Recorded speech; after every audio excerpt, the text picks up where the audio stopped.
Chapitre 44.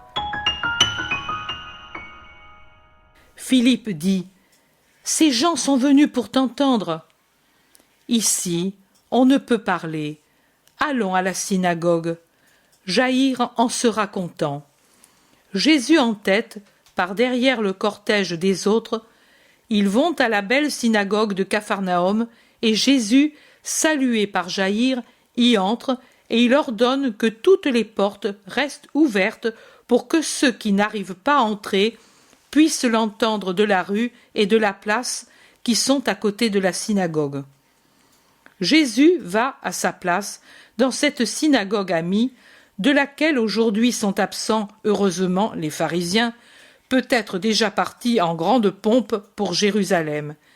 Et il commence à parler. « En vérité, je vous dis, vous me cherchez non pas pour m'entendre, ni pour les miracles que vous avez vus, mais pour ce pain que je vous ai donné à manger à satiété et sans frais. Les 3/4 d'entre vous, c'est pour cela qu'ils me cherchaient, et par curiosité, venant de toutes parts de notre patrie. Il manque donc à la recherche l'esprit surnaturel, et reste dominant l'esprit humain avec ses curiosités malsaines, ou pour le moins d'une imperfection infantile, non pas simple comme celle des tout-petits, mais diminuée comme l'intelligence d'un esprit obtus. Et avec la curiosité, il reste la sensualité et un sentiment vicié. La sensualité qui se cache, subtile comme le démon dont elle est la fille, derrière des apparences et des actes qui sont bons en apparence, et le sentiment vicié qui est simplement une déviation morbide du sentiment et qui, comme tout ce qui est maladie, ressent le besoin et le désir des drogues qui ne sont pas la simple nourriture, le bon pain, la bonne eau, l'huile pure, le premier lait qui suffit pour vivre, pour bien vivre. Le sentiment vicié veut les choses extraordinaires pour en être remué et pour éprouver le frisson qui plaît, le frisson maladif des paralysés qui ont besoin de drogue pour éprouver des sensations qui leur donnent l'illusion d'être intègres et virils. La sensualité qui veut satisfaire sans fatigue la gourmandise, dans ce cas avec du pain qui n'a pas coûté de sueur, puisque Dieu l'a donné par bonté. Les dons de Dieu ne sont pas l'ordinaire, ils sont l'extraordinaire. On ne peut y prétendre ni se livrer à la paresse en disant « Dieu me les donnera ». Il est dit « Tu mangeras ton pain mouillé par la sueur de ton front », c'est-à-dire le pain gagné par le travail. Si celui qui est miséricorde a dit « J'ai pitié de ces foules qui me suivent depuis 3 jours et n'ont plus rien à manger et qui pourraient tomber en route avant d'avoir atteint Hippo sur le lac ou Gamala ou d'autres villes, et a pourvu à leurs besoins, il n'est pourtant pas dit qu'on doive le suivre pour ce motif. C'est pour bien davantage qu'un peu de pain destiné à devenir ordure après la digestion que l'on doit me suivre. Ce n'est pas pour la nourriture qui emplit le ventre, mais pour celle qui nourrit l'âme, car vous n'êtes pas seulement des animaux qui doivent brouter et ruminer ou fouiller avec le groin et s'engraisser, mais vous êtes des âmes. C'est cela que vous êtes. La chair, c'est le vêtement. L'être, c'est l'âme. C'est elle qui est immortelle. La chair, comme tout vêtement, s'use et finit, et ne mérite pas qu'on s'en occupe comme si c'était une perfection à laquelle il faut donner tous ses soins. Cherchez donc ce qu'il est juste de se procurer, non ce qui est injuste. Cherchez à vous procurer non la nourriture qui périt, mais celle qui dure pour la vie éternelle. Celle-là, le Fils de l'homme vous la donnera toujours quand vous la voudrez. Car le Fils de l'homme a à sa disposition tout ce qui vient de Dieu et peut vous le donner. Lui est maître magnanime des trésors de Dieu Père, qui a imprimé sur lui son sceau pour que les yeux honnêtes ne soient pas confondus. Et si vous avez en vous la nourriture qui ne périt pas, vous pourrez faire les œuvres de Dieu, étant nourris de la nourriture de Dieu. Que devons-nous faire pour faire les œuvres de Dieu? Nous observons la loi et les prophètes. Nous sommes donc déjà nourris de Dieu et nous faisons les œuvres de Dieu. C'est vrai, vous observez la loi, ou plutôt vous connaissez la loi, mais connaître n'est pas pratiquer. Nous connaissons, par exemple, les lois de Rome, et pourtant un Israélite fidèle ne les pratique pas autrement que dans les formules qui lui sont imposées par sa condition de sujet. Pour le reste, nous, je parle des Israélites fidèles, nous ne pratiquons pas les usages païens des Romains, tout en les connaissant. La loi que vous tous connaissez et les prophètes devraient en effet vous nourrir de Dieu et vous donner par conséquent la capacité de faire les œuvres de Dieu. Mais pour faire cela, elles devraient être devenues une seule chose avec vous, comme l'air que vous respirez et la nourriture que vous assimilez, qui se changent tous les deux en vie et en sang, alors qu'ils restent étrangers tout en étant dans votre maison, comme peut l'être un objet de la maison qui vous est connu et utile, mais qui, s'il venait à manquer, ne vous enlèverait pas l'existence. Alors que, oh, essayez un peu de ne pas respirer pendant quelques minutes, essayez de rester sans nourriture pendant des jours, et vous verrez que vous ne pouvez vivre. Ainsi devrait se ressentir votre moi de la dénutrition et de son asphyxie de la loi et des prophètes, puisque vous les connaissez, mais ne les assimilez pas, et qu'ils ne deviennent pas une seule chose avec vous. C'est cela que je suis venu enseigner et donner, le suc, l'air de la loi et des prophètes, pour rendre le sang et la respiration à vos âmes qui meurent de faim et d'asphyxie. Vous ressemblez à des enfants qu'une maladie rend incapables de savoir ce qui peut les nourrir. Vous avez des provisions de nourriture, mais vous ne savez pas qu'elles doivent être mangées pour se changer en une chose vitale et qu'elles deviennent vraiment nôtres par une fidélité vraie et pure à la loi du Seigneur qui a parlé à Moïse et aux prophètes pour vous tous. Venir donc à moi pour avoir l'air et le suc de la vie éternelle, c'est un devoir. Mais ce devoir présuppose en vous une foi, car si quelqu'un n'a pas la foi, il ne peut croire à mes paroles, et s'il ne croit pas, il ne vient pas me dire « Donne-moi le vrai pain ».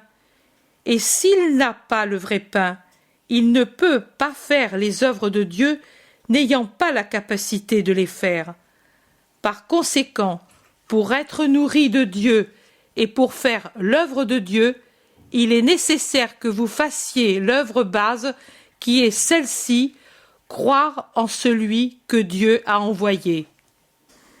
Mais quel miracle fais-tu donc pour qu'il nous soit possible de croire en toi comme en un envoyé de Dieu et pour qu'on puisse voir sur toi le sceau de Dieu? Que fais-tu que déjà, sous une forme plus modeste, n'aient pas fait les prophètes? Moïse t'a même surpassé, puisque non pas une seule fois, mais pendant 40 années, il a nourri nos pères d'une nourriture merveilleuse. C'est écrit que nos pères, pendant 40 années, mangèrent la manne dans le désert, et il est dit par conséquent que Moïse leur donna à manger du pain venu du ciel, lui qui pouvait. Vous êtes dans l'erreur. Ce n'est pas Moïse, mais c'est le Seigneur qui a pu faire cela.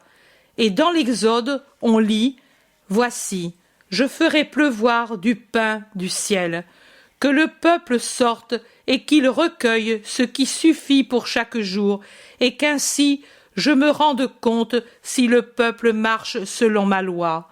Et le 6e jour, qu'il en ramasse le double, par respect pour le 7e jour, le sabbat. » Et les Hébreux virent le désert se recouvrir chaque matin de cette chose minuscule qui ressemble à ce qui est pilé dans le mortier et au grésil, semblable à la graine de coriandre et au bon goût de fleurs de farine mélangées à du miel. Ce n'est donc pas Moïse, mais le Seigneur qui a procuré la manne, Dieu qui peut tout, punir et bénir, enlever et accorder. Et moi, je vous le dis, que des deux choses, il préfère bénir et accorder plutôt que punir et enlever. Moïse, comme il est dit dans l'Ecclésiastique, était cher à Dieu et aux hommes, sa mémoire était bénie, car il était rendu par Dieu semblable aux saints dans leur gloire, grand et terrible pour les ennemis, capable de susciter les prodiges et mettre fin à eux, glorieux en présence des rois, son ministre en présence du peuple, il avait vu la gloire de Dieu et entendu la voix du Très-Haut. Il était le gardien des préceptes et de la loi de vie et de science. Aussi Dieu, comme dit la sagesse, par amour pour Moïse, nourrit son peuple avec le pain des anges et lui envoya du ciel un pain déjà fait, sans fatigue, un pain délicieux et d'une douce saveur. Et souvenez-vous bien de ce que dit la sagesse. Et puisqu'il venait du ciel, de Dieu, et qu'il montrait la douceur divine envers ses fils, il avait pour chacun le goût que chacun voulait, et procurait à chacun les effets qu'il désirait, étant utile aussi bien au tout petit, à l'estomac encore imparfait, qu'à l'adulte à l'appétit et à la digestion vigoureux, qu'à la fillette délicate et qu'au vieillard décrépit, et même pour montrer que ce n'était pas œuvre d'homme, il renversa les lois des éléments, car il résistait au feu, ce pain mystérieux qui, au lever du soleil, fondait comme du givre. Ou plutôt le feu, c'est toujours la sagesse qui parle, oublia sa propre nature par respect pour l'œuvre de Dieu, son Créateur, et pour les besoins des justes de Dieu, de sorte qu'alors qu'il a l'habitude de s'enflammer pour tourmenter, ici il se fit doux pour faire du bien à ceux qui faisaient confiance au Seigneur. Alors c'est pour cela qu'en se transformant de toute manière, il servit à la grâce du Seigneur, leur nourrisse à tous, selon les besoins de celui qui priait le Père éternel, pour que ses fils bien-aimés apprennent que ce n'est pas la reproduction des fruits qui nourrit les hommes, mais que c'est la parole du Seigneur qui conserve ceux qui croient en Dieu. En effet, le feu ne consumait pas, comme il le pouvait, la douce manne, même pas si la flamme était haute et puissante, alors que suffisait à la fondre le doux soleil du matin, afin que les hommes se rappellent et qu'ils apprennent que les dons de Dieu doivent être recherchés dès le commencement du jour et de la vie, et que pour les avoir, il faut devancer la lumière et se lever pour louer l'Éternel dès la première heure du matin. C'est cela que la manne enseignait aux Hébreux, et moi je vous le rappelle parce que c'est un devoir qui dure et durera jusqu'à la fin des siècles. Cherchez le Seigneur et ses dons célestes sans paresser jusqu'aux heures tardives du jour et de la vie. Levez-vous pour le louer avant même que le loue le soleil levant, et nourrissez-vous de sa parole qui consacre et préserve et conduit à la vie vraie. Ce n'est pas Moïse qui vous a donné le pain du ciel, mais, en vérité, celui qui l'a donné, c'est le Père Dieu. Et maintenant, en vérité, c'est mon Père qui vous donne le vrai pain, le pain nouveau, le pain éternel qui descend du ciel, le pain de miséricorde, le pain de vie, le pain qui donne au monde la vie, le pain qui rassasie toute faim et enlève toute langueur, le pain qui donne à celui qui le prend la vie éternelle et l'éternelle joie. Donne-nous, ô Seigneur, ce pain, et nous ne mourrons plus. Vous mourrez comme tout homme meurt, mais vous ressusciterez pour la vie éternelle si vous vous nourrissez saintement de ce pain, parce qu'il rend incorruptible celui qui le mange. Pour ce qui est de vous, il sera donné à ceux qui le demandent à mon Père avec un cœur pur, une intention droite et une sainte charité. C'est pour cela que j'ai enseigné à dire « Donne-nous le pain quotidien ». Mais pour ceux qui s'en nourriront indignement, il deviendra un grouillement de vers d'enfer, comme les paniers de manne conservés contre l'ordre reçu. Et ce pain de santé et de vie deviendra pour eux mort et condamnation, car le plus grand sacrilège sera commis par ceux qui mettront ce pain sur une table spirituelle corrompue et fétide et le profaneront en le mêlant à la sentine de leurs inguérissables passions. Mieux vaudrait pour eux ne l'avoir jamais pris. Mais où est ce pain? Comment le trouve-t-on? Quel nom a-t-il? Moi, je suis le pain de vie. C'est en moi qu'on le trouve. Son nom est Jésus. Qui vient à moi n'aura plus faim, et celui qui croit en moi n'aura plus jamais soif, parce que les fleuves célestes se déverseront en lui, éteignant toute ardeur matérielle. Je vous l'ai dit désormais. Vous m'avez connu désormais, et pourtant vous ne croyez pas. Vous ne pouvez croire que tout ce qui est en moi, et pourtant il en est ainsi. C'est en moi que sont tous les trésors de Dieu. C'est à moi qu'est donné tout ce qui appartient à la terre, et sont donc réunis en moi les cieux glorieux et la terre militante, et jusqu'à la peineuse et expectante masse de ceux qui sont morts dans la grâce de Dieu sont en moi, car en moi et pour moi est tout pouvoir.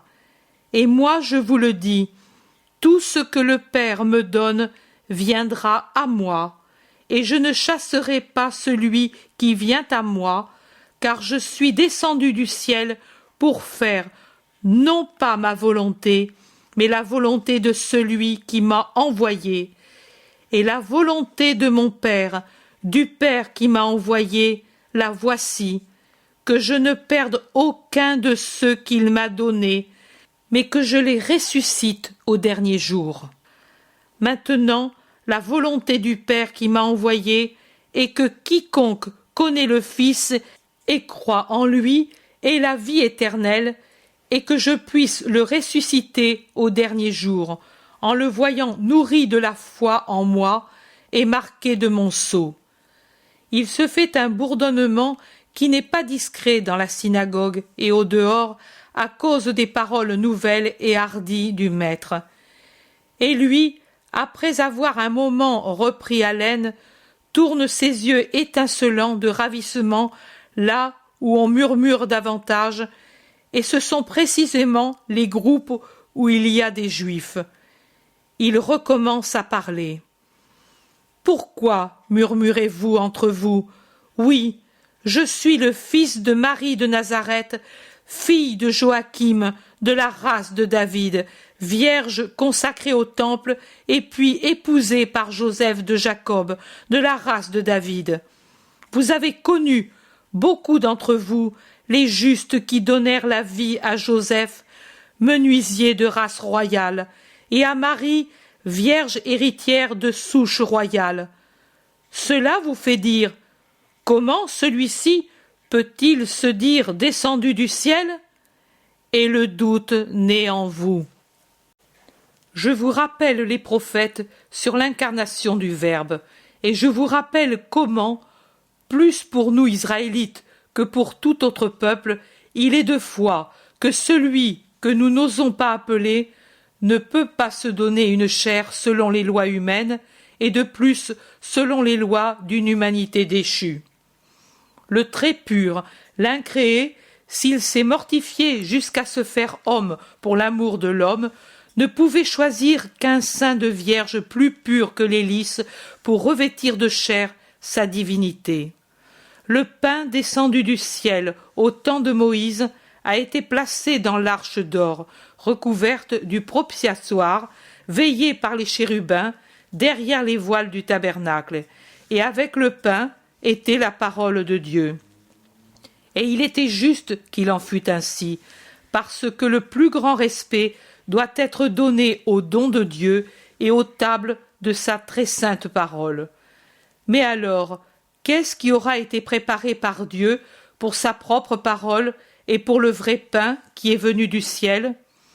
Une arche, plus inviolée et plus précieuse que l'arche d'or, couverte du précieux propitiatoire, de sa pure volonté d'immolation, veillée par les chérubins de Dieu, voilée d'une candeur virginale, d'une humilité parfaite, d'une charité sublime et de toutes les vertus les plus saintes. Et alors, vous ne comprenez pas encore que ma paternité est au ciel et que par conséquent, c'est de là que je viens? Oui, je suis descendu du ciel pour accomplir le décret de mon Père, le décret de salut des hommes, selon ce qui a été promis au moment même de la condamnation et répété aux patriarches et aux prophètes. Mais cela, c'est la foi, et la foi est donnée par Dieu à ceux qui ont une âme de bonne volonté. Aussi, personne ne peut venir à moi s'il n'est pas conduit à moi par mon Père qui le voit dans les ténèbres, mais avec un vrai désir de la lumière. Il est écrit dans les prophètes, ils seront tous instruits par Dieu. Voilà, c'est dit, c'est Dieu qui leur apprend où ils doivent aller pour être instruits par Dieu. Tout homme, donc, qui, au fond de son esprit droit, a entendu parler Dieu, a appris de mon Père à venir vers moi. Et qui veux-tu qui a entendu Dieu ou vu son visage? Demandent plusieurs, qui commencent à montrer des signes d'irritation et de scandale, et ils finissent par dire « Tu délires ou tu es illusionné ?» Personne n'a vu Dieu, excepté celui qui est de Dieu. Celui-là a vu le Père, et c'est moi qui suis celui-là. Et maintenant, écoutez le credo de la vie future sans lequel on ne peut se sauver. En vérité, je vous dis que celui qui croit en moi a la vie éternelle. En vérité, je vous dis que je suis le pain de la vie éternelle. Vos pères, dans le désert, ont mangé la manne et ils sont morts, car la manne était une nourriture sainte, mais temporelle, et elle donnait la vie pour autant qu'il était nécessaire d'arriver à la terre promise par Dieu à son peuple.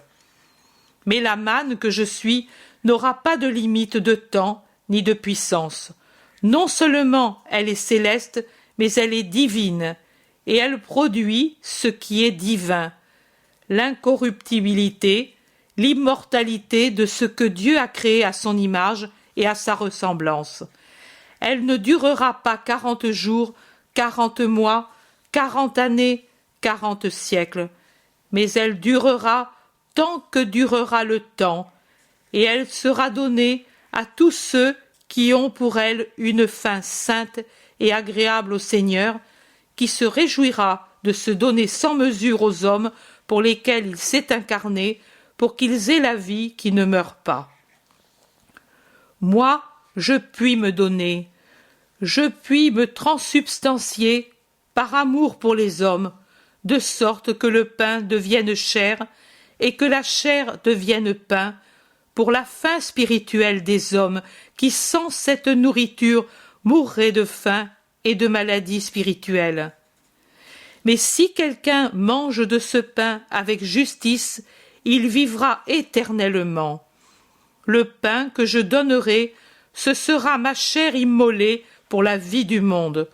ce sera mon amour répandu dans les maisons de Dieu, pour que viennent à la table du Seigneur ceux qui sont aimants ou malheureux, et qu'ils trouvent un réconfort pour leur besoin de se fondre en Dieu, et un soulagement pour leur peine.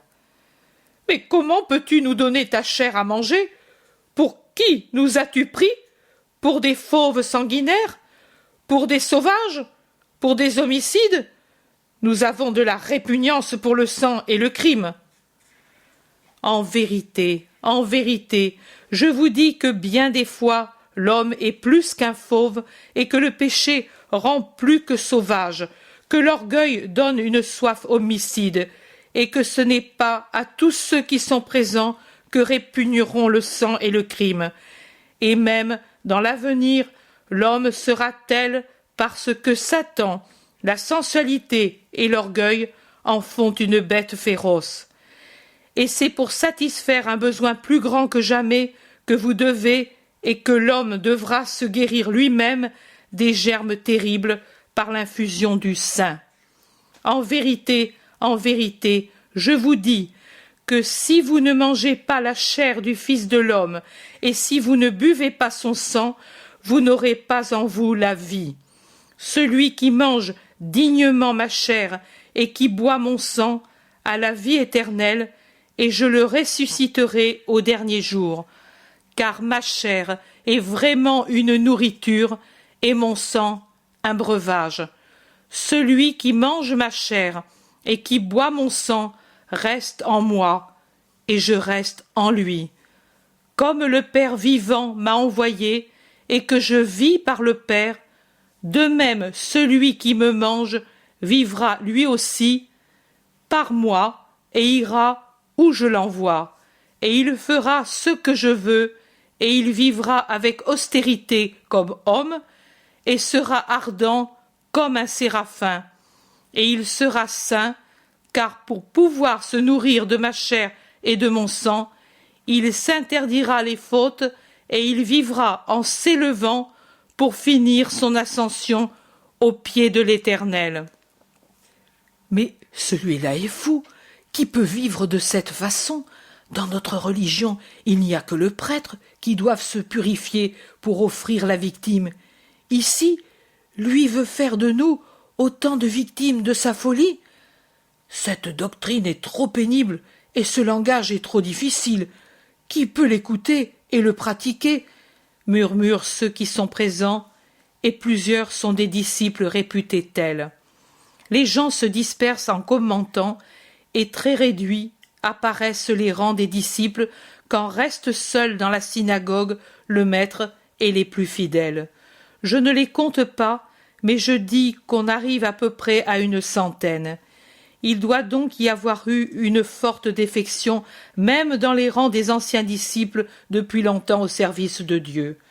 Parmi ceux qui sont restés, il y a les apôtres, le prêtre Jean et le scribe Jean, Étienne, Hermas, Timon, Hermasté, Agape, Joseph, Salomon, Abel de Bethléem de Galilée et Abel le lépreux de Corosaïne avec son ami Samuel. Élie, celui qui renonça à ensevelir son père pour suivre Jésus, Philippe d'Arbela, Azer et Ismaël de Nazareth, et en plus d'autres dont je ne connais pas les noms. Tout ceci parle doucement en commentant la défection des autres et les paroles de Jésus qui reste pensif, les bras croisés, appuyé à un haut pupitre. Et vous vous scandalisez de ce que je vous ai dit? Et si je vous disais que vous verrez un jour le Fils de l'homme monter au ciel où il était auparavant et s'asseoir à côté du Père? Et qu'avez-vous compris, absorbé, cru jusqu'à présent? Et avec quoi avez-vous écouté et assimilé? Seulement avec ce qui est humain? C'est l'esprit qui vivifie et a de la valeur. La chair ne sert à rien. Mes paroles sont esprit et vie, et c'est avec l'esprit qu'il faut les écouter et les comprendre pour en avoir la vie. Mais il y en a beaucoup parmi vous dont l'esprit est mort, parce qu'il est sans foi. Beaucoup d'entre vous ne croient pas vraiment, et c'est inutilement qu'ils restent près de moi. Ils n'en auront pas la vie, mais la mort, car ils y restent, comme je l'ai déjà dit, ou par curiosité, ou par affection humaine, ou pire, pour des fins encore plus indignes. Ils n'ont pas été amenés ici par le Père en récompense de leur bonne volonté, mais par Satan. Personne, en vérité, ne peut venir à moi si cela ne lui est pas accordé par le Père. Allez-vous-en aussi, vous qui restez difficilement parce que vous avez honte humainement de m'abandonner, mais qui avez honte encore davantage de rester au service de quelqu'un qui vous semble fou et dur. Allez, il vaut mieux que vous soyez loin pour nuire. Et plusieurs autres se retirent des disciples, parmi lesquels le scribe Jean et Marc, le Gérasénien possédé, guéri en envoyant les démons dans les porcs. Les disciples bons se consultent et courent après ceux qui ont abandonné, en essayant de les arrêter. Dans la synagogue, il y a maintenant Jésus, le chef de la synagogue, et les apôtres. Jésus se tourne vers eux qui, mortifiés, restent dans un coin, et il dit « Voulez-vous vous en aller, vous aussi ?» Il le dit sans amertume et sans tristesse, mais avec beaucoup de sérieux. Pierre, dans un élan douloureux, lui dit « Seigneur, et où veux-tu qu'on aille? Vers qui? Tu es notre vie et notre amour. Toi seul as les paroles de la vie éternelle. Nous savons que tu es le Christ, le Fils de Dieu. Si tu veux, chasse-nous. Mais nous, pour ce qui est de nous, nous ne te quitterons pas, pas même si tu ne nous aimais plus. » Et Pierre pleure sans bruit, avec de grosses larmes. André aussi, Jean, les deux fils d'Alphée, pleurent ouvertement, et les autres, pâles ou rouges par suite de l'émotion, ne pleurent pas, mais souffrent visiblement. Pourquoi devrais-je vous chasser? N'est-ce pas moi qui vous ai choisis, vous 12? Jaïr, prudemment, s'est retiré pour laisser Jésus libre de réconforter ou de réprimander ses apôtres. Jésus, qui remarque sa retraite silencieuse, dit, en s'asseyant accablé, comme si la révélation qu'il fait lui coûtait un effort supérieur à ce qu'il peut faire, épuisé comme il l'est, dégoûté, endolori. Et pourtant, l'un de vous est un démon. La parole tombe lente, effrayante dans la synagogue, où il n'y a que la lumière des nombreuses lampes qui soit joyeuse, et personne n'ose rien dire. Mais ils se regardent l'un l'autre avec un frisson de peur et en se posant une question angoissée, et par une question encore plus angoissée et intime, chacun s'examine lui-même. Personne ne bouge pendant un moment, et Jésus reste seul sur son siège, les mains croisées sur les genoux, la tête baissée. Il la lève enfin et il dit « Venez, je ne suis pourtant pas un lépreux. Ou bien, vous me croyez tel ?» Alors Jean s'avance rapidement et s'enlace à son cou en disant « Avec toi, alors, dans la lèpre, mon seul amour, avec toi dans la condamnation, avec toi dans la mort, si tu crois que cela t'attende. » Et Pierre rampe à ses pieds, il les lui prend et les pose sur ses épaules en sanglotant. « Presse-moi, foule-moi aux pieds, mais ne me fais pas penser que tu te méfies de ton Simon. » Les autres, voyant que Jésus caresse les deux premiers, s'avancent et le baisent sur ses vêtements, sur ses mains, sur ses cheveux. Seul l'Iscariote ose le baiser au visage. Jésus se lève tout à coup et semble le repousser brusquement, tant son mouvement est imprévu, et il dit « Allons à la maison. Demain soir, à la nuit, nous partirons en barque pour Hippo.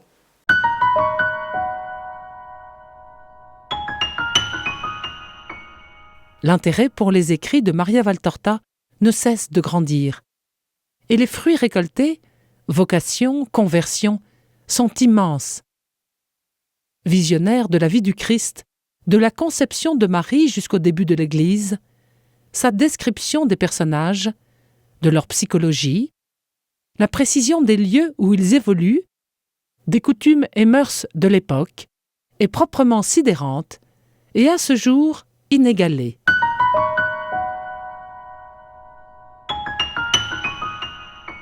www.associationmariavaltorta.fr